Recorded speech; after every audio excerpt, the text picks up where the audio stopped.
The morning sun peeked through Megan's apartment blinds as she scrolled through her phone, her coffee going cold beside her. Her thumb froze mid-swipe. There on her screen was a photo that punched her in the gut, her father Richard, beaming beside a glamorous older woman, both holding champagne glasses. The caption read, "Countdown to the big day. 2 weeks until Richard and Vivian tie the knot." The phone slipped from Megan's hand. 5 years of silence, and this was how she discovered her father was getting married again. Not from him, not from a call or message, but through her cousin Taylor's social media post that she'd stumbled upon by accident. At 28, Megan had built a life many would envy. Her small but stylish apartment in the city, her rising career as a journalist, her tight circle of loyal friends. But beneath the surface, a wound had never healed, the abandonment by the only parent she had left. Megan still remembered the smell of hospital disinfectant when her mother died of cancer. She was 12, clutching her father's hand so tight her knuckles turned white. "We still have each other," he had whispered. That promise lasted less than a year. Richard's new wife Lisa had entered their lives like a whirlwind, bringing her own ideas about family that didn't seem to include a grieving teenage girl. By 14, Megan felt like a guest in her own home. By 16, family dinners happened without anyone calling her down from her room. And after a screaming match on her high school graduation day, Richard had made his choice clear. His new family came first. Megan came nowhere. "Too difficult," he had called her. "Just like your mother." Words that cut deeper than any knife could. She picked up her phone again, staring at the happy couple. Vivian was wife number 3. Lisa had left 2 years after Megan moved out, taking her young half-brother with her. Megan had tried reaching out then, thinking maybe they could rebuild. Her calls went straight to voicemail. The apartment felt suddenly small, the walls closing in. Megan pulled on running shoes and headed out, hoping the rhythm of her feet hitting pavement would calm the storm in her chest. It didn't. 3 miles later, drenched in sweat and barely catching her breath, she stopped at a small park. Children played while parents watched from benches. A father lifted his little girl onto his shoulders, her squeals of delight carrying across the grass. Megan looked away. Back at her apartment, she showered and made a fresh cup of coffee. Her mind kept returning to the photo, to the smiling man who shared her eyes and chin, but who had thrown away their relationship like it meant nothing. What kind of man abandoned his child after promising to always be there? What kind of man erased years of family photos from his social media as if his first family had never existed? What kind of man would be on his 3rd marriage in 15 years? Questions she'd pushed down for years bubbled to the surface. As a journalist, Megan knew how to find answers. How to follow trails of breadcrumbs to the truth. She opened her laptop. Vivian Lancaster, wealthy widow. Husband died in what the newspapers called a tragic accident at their vacation home 2 years ago. Shortly after, Richard began working as her financial advisor. A pattern started forming in Megan's mind. Something wasn't right. She'd heard rumors through family about Richard's second divorce, whispers about money problems, about funds that couldn't be accounted for. Her reporter instincts kicked in. One search led to another, then another. Hours passed as Megan dug deeper. By midnight, her living room wall held a makeshift investigation board, printouts, notes, timelines. The journalist in her had taken over where the hurt daughter began. What started as a pained reaction to being excluded from her father's life had transformed into something more focused, more determined. This wasn't just about a wedding she hadn't been invited to. This was about patterns she couldn't ignore, coincidences that weren't coincidental at all. Megan stared at the wall, at the web she'd begun to weave. For the first time in years, she felt a strange sense of purpose regarding her father.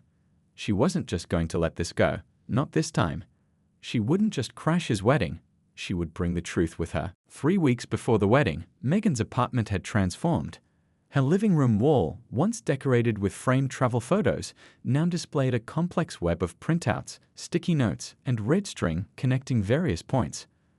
Her coffee table disappeared under stacks of papers and her laptop constantly whirred from endless searches. "You've gone full detective mode," said her roommate Lily, leaning against the doorframe with wide eyes. "Should I be worried?" Megan barely looked up from her computer. "I'm not crazy if that's what you mean. Just thorough." And thorough she was. As an investigative journalist for the city paper, Meghan had developed skills that most people didn't have. How to request public records, how to spot patterns in financial documents, how to connect seemingly unrelated events. Skills she now turned toward her father and his bride-to-be. Vivian Lancaster's name appeared in countless society pages. 62 years old, board member for 3 charities, widow of real estate developer Thomas Lancaster. The obituaries from 2 years ago described Thomas's death as an unfortunate accident, a fall down the stairs of their vacation home while Vivian was out with friends. Too convenient, Meghan muttered, printing another article. She dug deeper into public records. Before Thomas, there had been surprisingly little information about Vivian online, almost as if her digital footprint had been carefully managed. But paper trails were harder to erase completely. A trip to the county records office yielded interesting findings. Vivian had been married once before Thomas, a brief union to a man named William Porter that ended just 3 years before she married Thomas. William, too, had died unexpectedly, heart attack at 58, despite no prior health issues. The chill that ran down Meghan's spine wasn't just from the building's aggressive air conditioning. What truly set off alarm bells was discovering her father's connection to Vivian predated Thomas's death. A photograph in a charity gala program showed Richard in the background months before Thomas died. He wasn't just some financial advisor who showed up afterward, he had been in their circle. But the real breakthrough came when Meghan located Patricia Winters. Patricia lived in a modest house an hour outside the city. At first, she had refused to speak with Meghan, but when Meghan mentioned Richard Reynolds, something changed in the woman's voice. "He ruined me," Patricia said simply, opening her door. Inside, Patricia told a story that made Meghan's blood run cold. Richard had been her financial advisor too, after her husband died. He had been charming, attentive, and within 6 months, nearly $300,000 of her late husband's life insurance was gone, invested in opportunities that never materialized. "By the time I realized what was happening, the money was gone, and so was he," Patricia said, her hands trembling around her teacup. "The police said without clear evidence of fraud, it was my word against his. He made me sign everything. Made it all look legitimate." Patricia wasn't the only one. Through careful research, Meghan found 2 other women with similar stories, all widows, all wealthy when they met Richard, all significantly less so after. In her apartment that night, Meghan stared at her evidence wall. A pattern had emerged. Richard targeted grieving women with money, gained their trust, then vanished with significant portions of their wealth. But Vivian was different. The wedding announcement in the society pages made it clear. Richard wasn't running this time. He was aiming higher. The most disturbing connection appeared when Meghan discovered a man named Owen Reed. A quick search revealed him to be an ex-con with a record for fraud and breaking and entering. Phone records Meghan had obtained through a contact at her paper showed calls between Richard and Owen in the weeks before Thomas Lancaster's accident. Her stomach turned. This wasn't just about money anymore. This was potentially about something much darker. Meghan printed out everything. Bank statements showing suspicious transfers from Vivian's accounts, photos connecting Richard to previous victims, records of phone calls between Richard and Owen, newspaper clippings of both Thomas's and William's deaths. She organized it all into neat folders and made copies, one for Vivian, one for the police, and one for herself. The wedding was in 3 days. Meghan booked a rental car and researched the venue's layout. She wasn't just going to expose her father's financial schemes. She was now convinced she might be stopping a killer before he struck again. The morning of the wedding arrived with perfect blue skies, as if the universe itself approved of the union about to take place. Meghan sat in her parked rental car a block away from Vivian's sprawling estate, watching guests in fancy clothes and expensive cars flow through the wrought iron gates. Her heart hammered against her ribs as she checked her reflection in the mirror. The sleek black dress she'd chosen was appropriate for a wedding, though she hadn't been invited to this one. "You can still turn around," she whispered to herself, gripping the steering wheel. But the folders of evidence on the passenger seat reminded her why she was here. This wasn't just about her hurt feelings anymore. Lives could be at stake. Meghan had studied the estate's layout online. The main entrance would be guarded with a guest list, but service staff had been coming and going through a side entrance all morning. She'd prepared for this, creating a convincing staff ID badge with the catering company's logo. Working as a journalist had taught her that looking like you belonged somewhere was half the battle. With a deep breath, she grabbed her purse containing the folders, slipped on large sunglasses, and made her way toward the service entrance. She nodded confidently to a security guard who barely glanced at her badge before waving her through. Inside, the estate was even more impressive.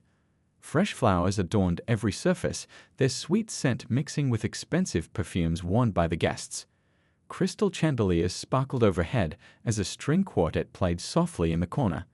This wasn't just a wedding, it was a display of wealth.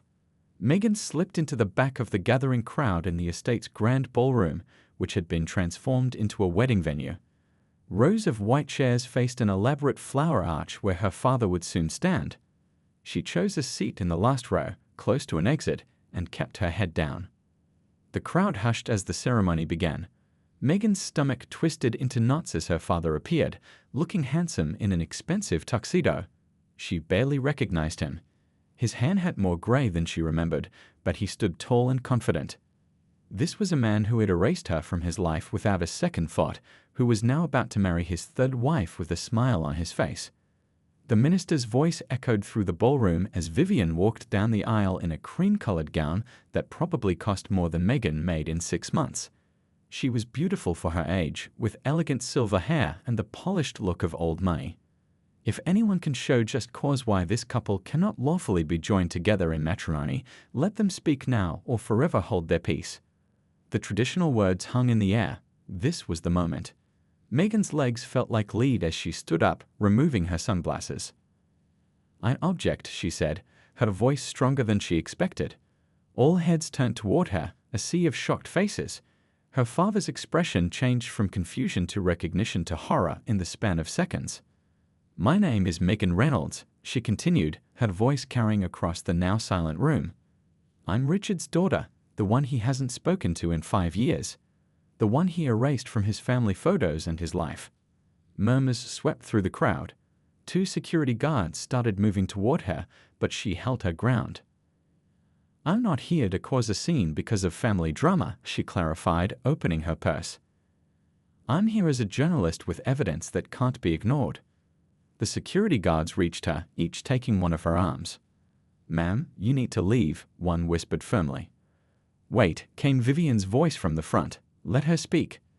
The authority in Vivian's tone caused the guards to hesitate. Megan took advantage of the moment, pulling folders from her purse. "Mrs. Lancaster, before you marry my father, there are things you need to know." She walked forward, folders in hand. "These contain evidence of a pattern that spans years.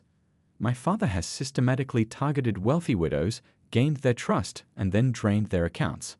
She handed one folder to Vivian and another to Vivian's adult son who stood nearby. "There are financial records showing suspicious transfers from your accounts already beginning. There are photos connecting him to previous victims. And most concerning," she lowered her voice slightly, "there's evidence suggesting he may have been involved with a known criminal named Owen Reed in the weeks before your previous husband's accident." The color drained from Richard's face. "This is ridiculous. She's troubled, has been since her mother died. She's making this up because I moved on with my life." Megan stood her ground, looking directly at her father for the first time in years. "Open the folders. Look at the evidence. Everything is documented, dated, and verifiable. I've already sent copies to the police and my editor." Richard lunged toward her, but Vivian's son stepped between them. The wedding guests watched in shocked silence as the perfect day unraveled before their eyes. "You have no right," Richard shouted, his composed facade crumbling entirely. "You're ruining everything." "Like you ruined those women's lives?" Megan replied calmly. "Like you ruined our family." As Vivian began examining the contents of the folder, her hands started to shake. "Richard," she said quietly, "what is this bank statement? Why was money transferred from my investment account to this offshore number?" The room held its breath, waiting for his answer. A heavy silence filled the grand ballroom as Vivian flipped through the pages in the folder. Her perfectly manicured fingers trembled slightly, making the papers rustle. The wedding guests remained frozen in their seats, witnessing what had transformed from a celebration into something entirely different. "These are my account statements," Vivian said, her voice barely above a whisper. "But I never authorized these transfers." She looked up at Richard, confusion and the first hints of betrayal crossing her face. Richard took a step toward her, hand outstretched. "Darling, this is just a misunderstanding. Let me explain." "Don't touch those papers," Megan interrupted, her voice steady despite her racing heart. "There's more. Check the third page." Vivian turned the page and gasped. There was a photograph of Richard sitting in a restaurant with an older woman, his arm draped casually around her shoulders. The woman looked wealthy, happy, trusting. "That's Patricia Winters," Megan explained, addressing not just Vivian but the stunned wedding guests. "After her husband died, my father became her financial advisor. Within 6 months, nearly $300,000 of her savings disappeared. She lost almost everything." One of the guests, an older gentleman in the second row, stood up. "That looks like Betty Cooper's daughter-in-law, the one who moved to Arizona after her husband passed." Another guest chimed in. "Didn't she sell her house because of money troubles?" The murmurs grew louder as connections were being made throughout the room. Richard's face had turned ashen, his confident posture now rigid with tension. Vivian's son, a tall man named Peter with his mother's sharp features, stepped forward. He had been silently reviewing his own copy of the documents. "Mom, there's something about Thomas's accident here." His voice was tight with controlled anger. Phone records showing calls between Richard and someone named Owen Reed in the 2 weeks before Dad died. "That means nothing," Richard snapped, his composure cracking further. "I speak with many clients." "Owen Reed isn't a client," Megan stated clearly. "He's an ex-con with convictions for breaking and entering. I found police reports showing he was questioned but never charged in 2 other accidental deaths, both involving wealthy older men, both involving stairs." She paused to let that sink in. "Both in homes where you later became financial advisor to their widows." A woman in the front row stood up abruptly. "I'm calling the police," she announced, pulling out her phone. "No need," came a voice from the back of the room. A man in a suit who hadn't been there before stepped forward, showing a badge. "Detective Wilson, we've been investigating Mr. Reynolds for some time. Ms. Reynolds contacted us with her suspicions, which matched our ongoing investigation." Richard's face twisted with rage as he looked at his daughter. "You little—" He lunged toward Megan, but Peter quickly moved between them. "Touch her and you'll regret it," Peter warned, his voice low but menacing. Vivian had continued reading, each page causing her face to pale further. She stopped suddenly on a particular document, her hand flying to her mouth. "These are the autopsy photos from Thomas's case," she whispered. "The bruising pattern, it doesn't match a fall downstairs." The detective nodded grimly. "We've reopened the investigation into Mr. Lancaster's death. The medical examiner is reviewing the findings as we speak." More wedding guests began to stand, some moving away from Richard as if he carried a contagious disease, others approaching Vivian with concerned expressions. The perfect wedding was now completely derailed, replaced by a scene of growing chaos and revelation. Richard's eyes darted around the room like a cornered animal's. "This is all a mistake. Vivian, sweetheart, we can talk about this privately. These people don't need to be involved in our personal matters." "Personal matters?" Vivian repeated, her voice gaining strength as shock gave way to anger. "You call possibly being involved in my husband's death a personal matter?" She turned to another page in the folder and froze again. "These are bank statements showing transfers from my accounts to offshore numbers that I never authorized. Over $800,000 in the past year alone." "I can explain that," Richard said quickly. "It's for our future, for our retirement plans." "The investments just need time. Save it for your lawyer," Detective Wilson cut in, approaching Richard. "Mr. Reynolds, we'd like you to come down to the station to answer some questions." Richard's fake smile finally disappeared completely, replaced by a cold, hard stare directed at Megan. "You've always been trouble," he hissed, "just like your mother, never knowing when to stay quiet." Megan felt those words like a physical blow, but she stood her ground. "No, Dad. The difference is that Mom trusted you. She never got to see who you really are. I'm just making sure no one else gets hurt." As the detective approached Richard, he suddenly bolted toward a side door. He barely made it 3 steps before Peever stuck out his foot, sending Richard crashing to the expensive marble floor. 2 uniformed officers who had been waiting outside rushed in to help the detective. Within moments, Richard was being escorted from his own wedding, the guests watching in stunned silence as the man they thought they knew was revealed to be someone else entirely. Vivian sank into a nearby chair, the wedding folder clutched to her chest, her perfect day in ruins but her future possibly saved. She looked up at Megan with teary eyes. "How did you know? How did you find all this?" Megan knelt beside her, her voice gentle now.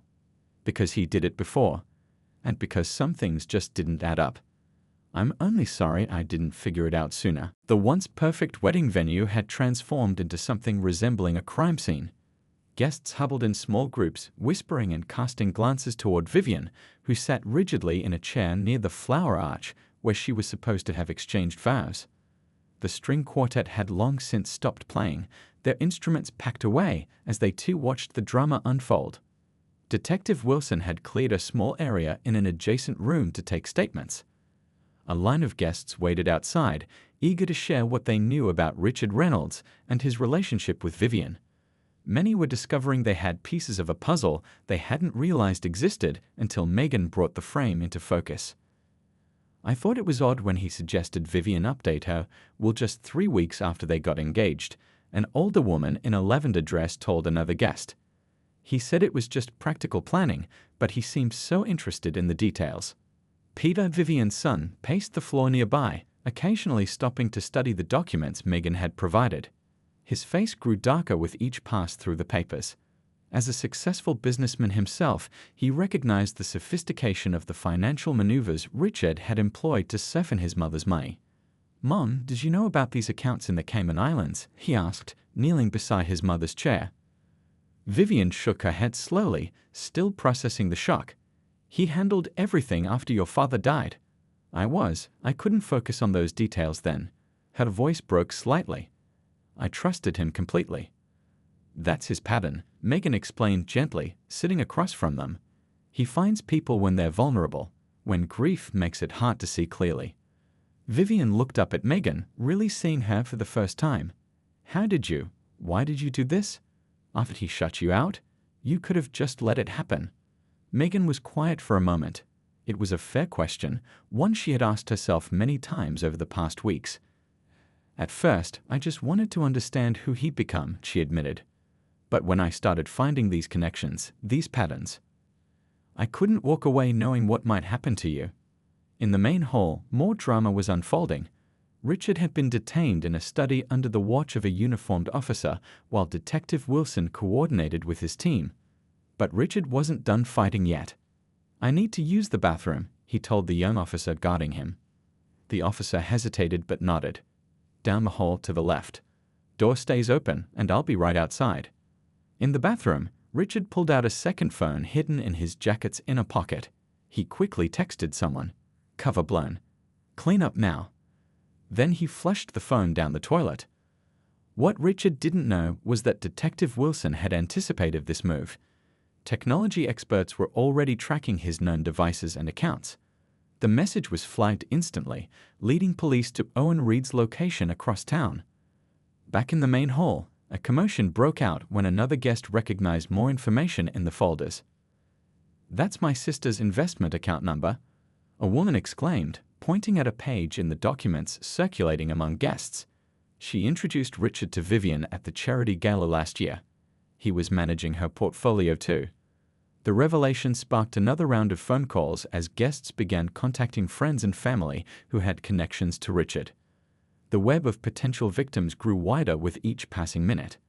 When Richard was brought back into the main room, the atmosphere changed instantly. Gone was the charming, confident man who had greeted guests just an hour earlier. In his place stood someone smaller somehow, his face tight with suppressed rage and calculation. Vivian stood up as he entered, her shock now hardened into something colder. "Why, Richard? I loved you. I would have given you anything you asked for." Richard's eyes darted around the room, assessing his options. When he spoke, his voice was different too, harder, without the warm tones he typically used. You people live in a fantasy world. Old money, inherited wealth, none of you earned what you have. I just took what should have been mine all along." The raw bitterness in his voice silenced the room. For many guests, it was the first time they were seeing the real Richard Reynolds, the man behind the carefully constructed facade. "And you?" He turned to Megan, his eyes narrowing. "I gave you everything growing up. Private schools, piano lessons, braces for your teeth. Your mother drained me for years, and then you turned into her, always wanting, always needing." Megan felt her cheeks burn with anger and shame, but she held her ground. "Is that how you justify what you've done? By blaming Mom? By blaming me?" She stepped closer to him. "You abandoned me when I was 17, when I needed my only parent the most. You were impossible to deal with," Richard shouted, his composure completely gone now. "I was grieving my mother," Megan shut back, years of pain rising to the surface. "We both were supposed to be." The raw emotion in the exchange left the room silent. Even the officers watching Richard seemed uncomfortable witnessing such a personal confrontation. Detective Wilson finally broke the tension. "Mr. Reynolds, we've just received word that your associate Owen Reed has been taken into custody at his apartment. He was in the process of destroying documents when officers arrived." The color drained from Richard's face. Whatever slim hope he had been holding on to visibly evaporated. "Call my lawyer," he said flatly. "I'm not saying another word." As the officers prepared to take Richard to the station, Vivian approached Megan one more time. The older woman's eyes were red but clear now, the shock replaced by a steely determination. "Thank you," she said simply, taking Megan's hands in hers. "You saved my life today, and you might have solved the mystery of what really happened to my Thomas." Behind them, Peter was already on the phone with their family lawyer, his voice steady as he explained the situation. The wedding guests continued to share information, piecing together more of Richard's schemes with each passing minute. For Megan, watching her father being led away by police officers brought no joy, only a hollow sense of justice long overdue. She had stopped him, but at what personal cost? The father she had once loved was gone forever, replaced by a stranger whose crimes were only beginning to come to light. The next morning felt surreal to Megan. She woke up in her apartment, staring at the ceiling, half convinced the previous day had been a dream. But the missed calls and text messages flooding her phone confirmed it had all been very real. Her hands trembled slightly as she made coffee, the adrenaline of yesterday still lingering in her system. A knock on her door startled her. Through the peephole, she saw Detective Wilson standing in the hallway, looking tired but determined. "Sorry to bother you at home," he said when she opened the door. "We need to go over a few details while they're still fresh." Sitting at her small kitchen table, Megan watched as the detective pulled out a notebook and recorder. The normalcy of her apartment, dirty dishes in the sink, mail piled on the counter, seemed at odds with the extraordinary conversation they were about to have.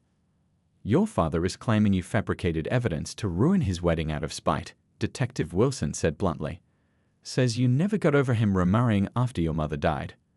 Megan's grip tightened around her coffee mug. "Of course he is." "We don't believe him," the detective assured her.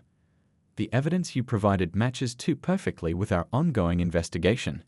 But I need to understand how you put all this together." For the next hour, Megan walked through her investigation step by step. She explained how finding Patricia Winters had been the turning point, how the financial records showed clear patterns, how the connection to Owen Reed had emerged. "You did what a team of detectives has been trying to do for months," Wilson admitted, looking impressed. "Your journalism background really paid off." "I had personal motivation," Megan said quietly. "And I think I always knew something was off about him, even years ago." As the detective was leaving, he turned back with one more question. "The offshore accounts we're tracing, did you ever figure out the total amount your father might have taken from these women over the years?" Megan nodded grimly. "Based on what I found, at least $4 million, maybe more." After the detective left, Megan's phone rang. It was her boss at the newspaper. "Reynolds, what the hell is going on?" "I've got the police calling about evidence you submitted, and there's chatter about your father being arrested at his own wedding." Megan took a deep breath. "It's a long story, Lou." "Well, get in here and write it," her editor replied gruffly. "This sounds like front-page material." "But Megan, His voice softened slightly. "You okay? This can't have been easy." The question caught her off guard. "I'm still figuring that out," she answered honestly. 2 hours later, Megan sat at her desk in the newspaper office, fingers hovering over her keyboard. How do you begin to write about exposing your own father as a con man and possibly worse? The professional journalist in her knew this was the story of her career. The daughter in her was still processing the grief of losing the last thread of hope that her father was someone worth loving. Her phone buzzed with a text from Lily. "TV News is talking about your dad. You're trending on social media. You famous now?" Before she could reply, her desk phone rang. "Megan Reynolds?" A woman's voice asked. "Yes, who's this?" "My name is Beverly Tyler. I dated your father 3 years ago. I've been watching the news about him, and I think I might have information that could help the investigation." By the end of the day, 3 more women had come forward with similar stories. Predatory financial advice, missing funds, a charming man who disappeared when questions got too pointed. The pattern Megan had uncovered was larger than even she had imagined. Meanwhile, across town, Richard sat in an interrogation room, refusing to speak without his lawyer present. The smug confidence he had maintained for years was cracking. Owen Reed, facing serious charges himself, had started talking to reduce his own sentence. "Mr. Reynolds planned everything," Owen told investigators. "He picked the victims, figured out how to meet them, told me what to do. I just followed instructions." When confronted with Owen's statement, Richard's lawyer requested a moment alone with his client. The conversation between them was tense. "They've got financial records, witness statements, and now your accomplice is cooperating," the lawyer explained. "The evidence about Thomas Lancaster's death is circumstantial at this point, but they're reopening the investigation. The DA is talking about potential charges ranging from fraud to accessory to murder." Richard's face remained impassive, but a muscle twitched in his jaw. "What are my options?" "We can fight it, but frankly, it doesn't look good. Your daughter provided them with a roadmap they'd been searching for." "My daughter," Richard spat the words. "She's always been ungrateful. Everything I did, all the money I made, she could have been part of it if she just stayed quiet and played along." The lawyer stared at him, taken aback by the cold calculation in his client's eyes. After 20 years of defending white-collar criminals, little surprised him anymore. But something about Richard Reynolds sent a chill down his spine. Back at Vivian's estate, the wedding decorations were being dismantled. Workers carefully packed away flowers and folded chairs, erasing all evidence of the celebration that never happened. Vivian sat in her study with Piva and her financial advisor, trying to understand the extent of the damage. "We've frozen all the accounts he had access to," the advisor explained, "but preliminary checks suggest approximately $800,000 is missing or tied up in these questionable investments." Vivian nodded numbly. "And Thomas's death?" Peter placed a hand over his mother's. "The police are reopening the investigation. They're being careful not to make promises, but Detective Wilson thinks there's enough to warrant a closer look." For Vivian, the financial loss paled in comparison to the possibility that her husband's death hadn't been an accident. The betrayal cut deeper than she could have imagined. As evening fell, Megan finished her article. Her editor read it in silence, occasionally looking up at her with an expression that mixed admiration and concern. "This is powerful stuff, Reynolds," he said finally. "Sure you want to put yourself in the story like this? It's going to make waves." Megan thought about the women who had come forward, about Vivian and her son, about the years she had spent wondering what she had done to make her father stop loving her. "Unsure," she said firmly. "People need to know the truth." The headline would run in tomorrow's paper: "Wedding Crasher Exposes Serial Con Man. A Daughter's Journey to Justice." 6 months later, Megan sat in the back row of the courtroom, watching her father in his gray prison jumpsuit. He looked smaller somehow, his shoulders hunched, his once perfect hair now showing patches of gray without regular coloring. The confident smile that had charmed so many women was nowhere to be seen. The judge shuffled papers at the bench while the packed courtroom waited in tense silence. Journalists filled the seats around Megan, notebooks and pens ready. Her story had sparked a media frenzy that hadn't died down, especially after investigators reopened Thomas Lancaster's case and ruled his death a homicide. All rise, the bailiff called out as the judge prepared to announce the sentence. Richard stood alongside his lawyer, his expression blank. He hadn't looked at Megan once during the entire trial, not even when she testified against him. "Richard Reynolds," the judge began, her voice stern, "you have been found guilty of multiple counts of fraud, exploitation of vulnerable adults, and as an accessory to the murder of Thomas Lancaster. The evidence presented in this court has revealed a pattern of calculated deception that spanned years and ruined lives." The judge paused, looking directly at Richard. "Your own daughter demonstrated more integrity and courage in exposing your crimes than you have shown throughout your entire adult life." Megan felt a lump form in her throat. The past months had been a whirlwind of police interviews, court appearances, and media attention. Her newspaper series on financial predators who target the elderly and bereaved had been picked up by national publications. What began as a personal quest for answers had transformed into something much larger. "I hereby sentence you to 25 years in state prison," the judge concluded. A collective murmur ran through the courtroom. Richard's shoulders sagged, the full weight of his future seeming to hit him at once. As the bailiff led him away, he finally turned and looked at Megan. There was no remorse in his eyes, only cold anger, the same expression he'd worn when he cut her out of his life years ago. Outside the courthouse, Megan blinked in the bright sunlight as reporters surrounded her. "How does it feel to know your father will likely spend the rest of his life in prison? Do you regret exposing him? What's next for you?" Megan had prepared for these questions, but the answers still felt raw.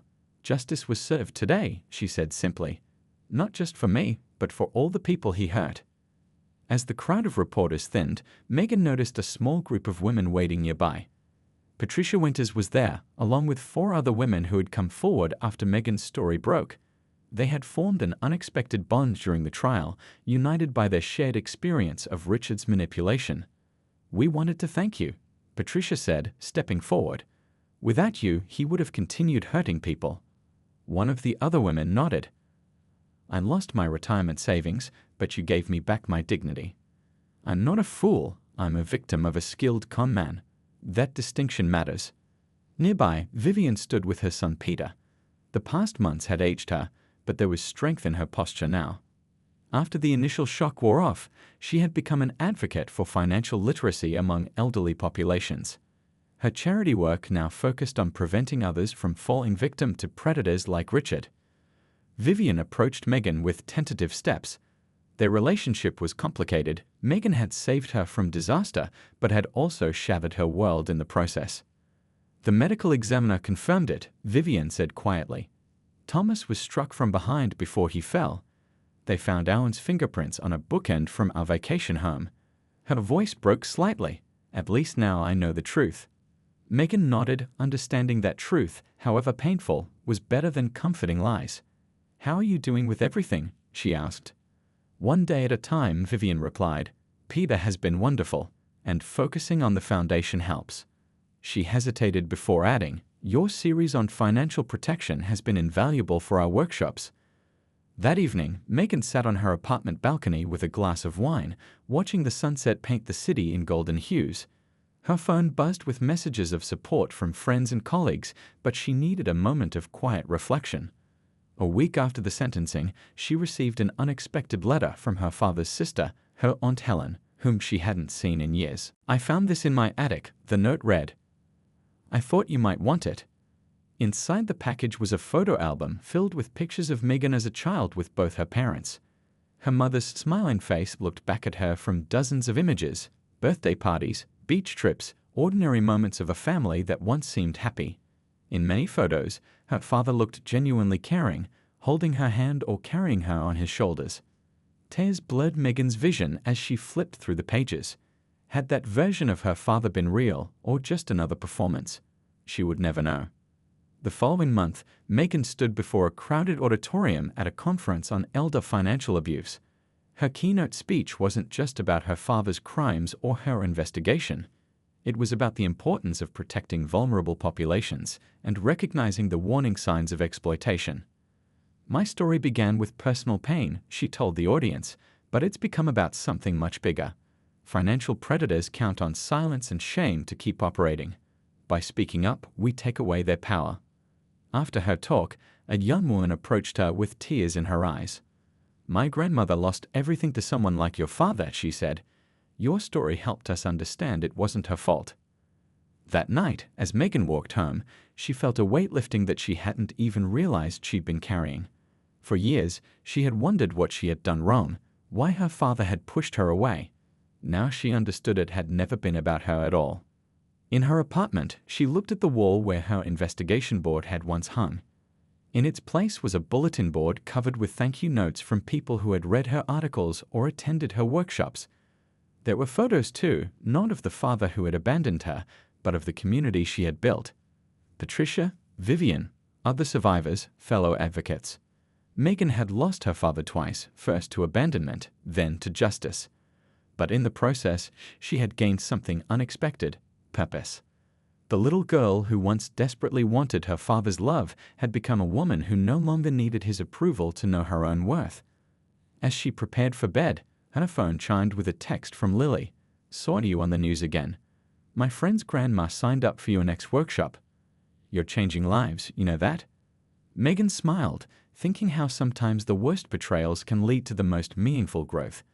The path to healing wasn't always straight, but she was walking it one step at a time, not just for herself, but for everyone who needed to know they weren't alone.